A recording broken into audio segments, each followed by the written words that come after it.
There were things I never told my family about money, and they cost us more than the money itself.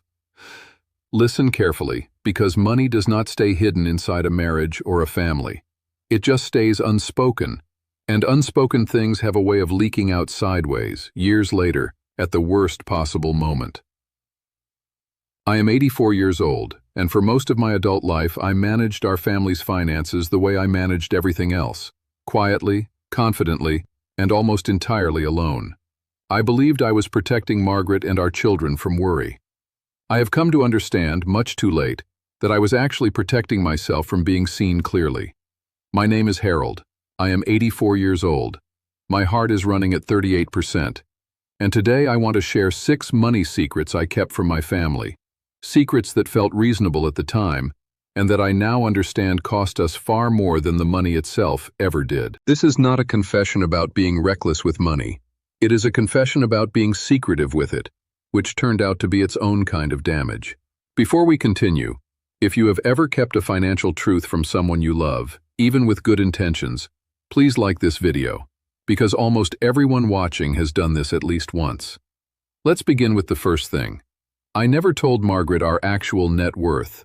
For 30 years I handled the numbers, and I gave her a general sense that we were fine, comfortable, on track. I never once sat down and showed her the complete picture, assets and debts together, the real number. When she finally asked directly, in her 60s, what we actually had, I told her I would work it out and let her know. I never did. Not because I was hiding something dramatic, because I suspected the real number was smaller than the impression I had given her for 30 years, and I was not ready to be seen as the man who had let that gap grow so wide. She deserved to know the real number. She managed her own life around an impression I had constructed, rather than a reality I had refused to show her. Here is the second thing. I never told David that the financial advice I gave him came from a man with almost nothing saved himself. At his kitchen table when he was 27, I drew him a graph about compounding interest and retirement savings, speaking with complete confidence. I had $14,000 saved at the time. I was 50 years old. I let him believe the advice came from a man who was living it himself. He took it seriously. He built the habits I described. I am genuinely proud of that. But he deserved the honest context behind the advice, not the performance of expertise I gave him instead. If you are still here, please subscribe because the next few things may matter even more than these first 2. Here is the third thing. I never told Margaret about the $340,000 I lost in one bad investment. Not for years. I told her the development had failed, vaguely, and let her assume it was a modest loss, a disappointing but manageable setback. I did not tell her about the dinner, the room full of confident men, the checkbooks coming out one after another, my own checkbook following theirs within 90 seconds. She found out the actual scale of it almost a decade later, by accident, through a conversation with our accountant. She was not angry about the money. She was hurt that I had let her carry a smaller, easier version of the truth for 10 years, rather than trusting her with the real weight of it. I want to return to this one for a moment because I think I moved past it too quickly. When Margaret finally learned the full scale of that loss, almost a decade after it happened, I expected anger. I had braced for it, honestly, for years. What I got instead was something quieter and harder to sit with. She asked me one question. "What else have you decided I could not handle, Harold?" I did not have a good answer. I had built an entire private category in my mind labeled Things Margaret Cannot Handle, and I had never once asked her permission to place anything inside it. I had simply decided, unilaterally, what she was capable of carrying, and managed our entire financial life around that private and unconfirmed assumption. She told me that evening that she had carried far harder things than money in her life. She had buried her own mother at 26. She had sat beside my hospital bed in 1993, not knowing if I would still be there in the morning. She had managed 3 children through every ordinary crisis a family produces across decades. She was not fragile. I had simply decided she was, because believing that gave me permission to keep the harder truths to myself. Here is the fourth thing. I never told my children how close we came to real financial trouble after I lost my position at 61. I had $11,000 in savings when the firm let me go. I told the children, vaguely, that I was taking some time before finding the next opportunity.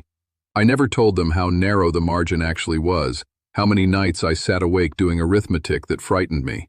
I thought I was protecting them from anxiety they could not do anything about. I think now that I was protecting myself from their concern, which would have meant admitting I was not entirely in control of the situation, something I had never let them see in me before. If you have made it this far, please subscribe and turn on notifications, because the next two are the ones I regret the most of all 6. Here is the 5th thing. I never told Gerald's family that he died still owing me $30,000. I lent him $60,000 for a medical situation his insurance would not cover. He repaid $30,000 before he passed. I never mentioned the remaining amount to his wife or his children, not because I expected repayment, but because I did not want to be the friend who brought up money in their grief. I think now that my silence accidentally became its own kind of secret, one that left me quietly carrying something alone that I could have simply released out loud, in a single sentence, and let go of entirely instead of carrying privately for 15 years. Here is the 6th and final thing. I never told my family that for 2 decades, I gave confident financial advice while privately following almost none of it myself. I presented to colleagues. I advised friends at dinner parties. I drew graphs on napkins for my own son. The entire time, the actual numbers in my own accounts told a very different story than the confidence in my voice did. Nobody in my family knew that gap existed until I finally said it out loud, recently, on one of these videos.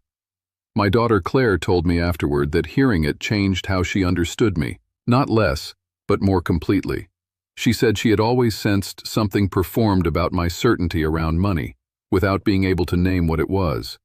So here is what I actually believe. After 84 years of mostly learning this far too late, secrecy around money rarely protects the people we love from worry. It usually just protects us from being fully known by them. The actual numbers were never the thing that would have hurt my family the most. The performance was. One more thing before I let you go. I think what surprises people most about this list is that none of these 6 secrets were really about deception in the way we usually think about it. I was never trying to steal from anyone or hide an affair behind a hidden account. I was simply protecting an image, the image of a man who always had it handled, and image-keeping turned out to be its own quiet form of dishonesty, one that cost my family more genuine closeness than any single dollar amount ever could have. Now tell me in the comments, is there a financial truth you have kept from someone you love, even with the best of intentions? I read every single comment, and I would really like to know. I am Harold, and there is more to say. I will say it.